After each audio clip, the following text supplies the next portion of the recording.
All right, here are 3 rules that I live by in my business and why you should create rules for your own business. Okay, so over the last 5 years, I have bought out business partners, hired people, laid them off, started a new agency model, and it's brought me all to this point. See, I've learned a lot in the last 11 plus years running my agency. I've learned a lot of what to do, but a lot more of what not to do. In that time, I now have built a couple rules that I live by, I swear by, and that my business operates under, and I think you should do the same. So let's get into my 3 rules. All right, the first rule is I only take work that aligns with my values. This might sound corny, but it's true. See, when I started my business, I would take on work from anybody that was willing to pay me. That meant working with companies that didn't align with my values or products that I necessarily didn't love. And it hit me. It hit me a couple of years ago when I was sitting there in a meeting for a Fortune 500 company, and we were talking about how we can incentivize people to refinance their mortgage, even if it maybe wasn't the best thing for the consumer. So as I was sitting there, I had one of those moments where I said, do I want to be doing this for the rest of my life? Do I agree with what we're selling? And the resounding answer was no. So from that point onward, I said, okay, I'm now at the point where I can decide what type of clients I want to work with. And I can actually niche down and say, I'm only going to take clients that fit into box 1, 2, or 3. Now, this is counterintuitive, and some of you might think, hey, like I'm just starting out, I need to take anything that comes my way. I thought the same thing. That's what I thought. I thought, oh, I got to take business because, hey, like if I don't, the lights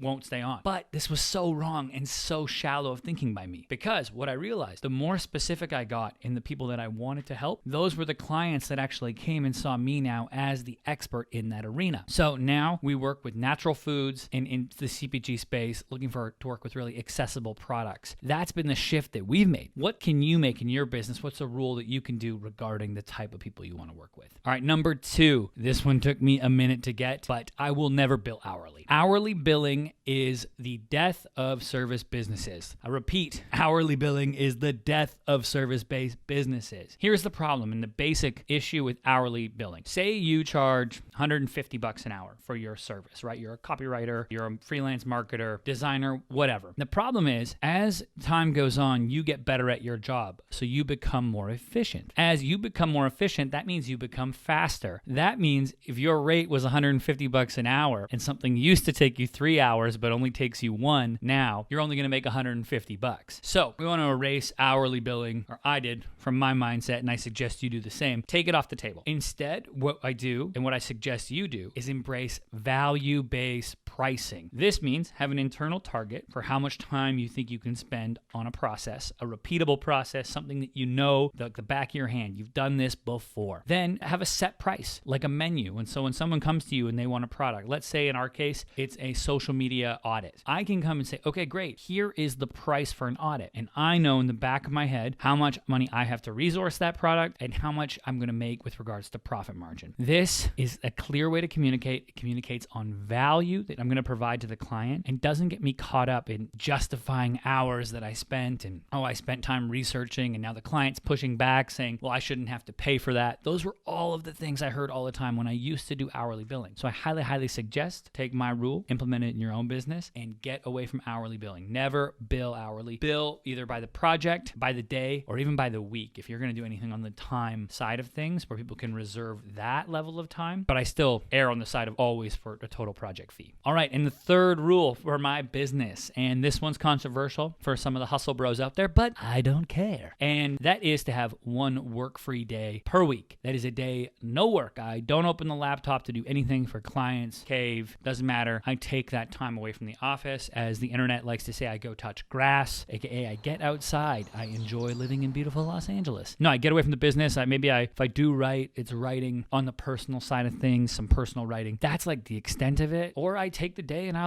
watch sports. I watch highlights. I get deep into the ESPN web of videos. And that's the way I choose to spend my one day a week. So for me, that's Saturdays. I don't don't work on Saturdays. Now, that has been something that I've adhered to at probably like a 95% adherence. Occasionally, there's something comes up, a crazy deadline, a pitch, whatever, and got to work that Saturday. But for the most part, nada. No work on Saturdays. So that's it. Those are my 3 rules that I've carved out. I live my business by. Now I want to hear from you. What's a rule that you have for your business that helps shape the life you want? Helps you win at the game of life, game of business? Let me know below. I want to hear the rules, and I'll share some of the best responses in an upcoming newsletter. All right, that's it for this video. I'm Jordan Shelton. If you like this, hey, hit like, subscribe. That really helps us get this out to more people, and we appreciate you. All right, take care.